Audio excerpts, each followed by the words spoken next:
సంసారమనే సాగరంలో నటననే నావలో భార్య బిడ్డలనే భమలో భవబంధాల వలలో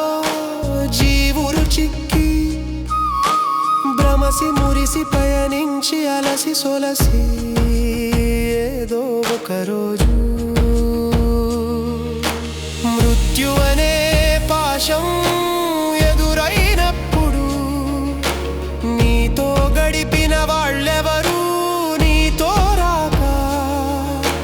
ఒంటరైనా నీ జీవాత్మ పరమాత్మలు కలిసిన రోజున నీవు నేను నీది నాది అన్నది శూన్యమని తెలుసుకోవే ఓ మనసా.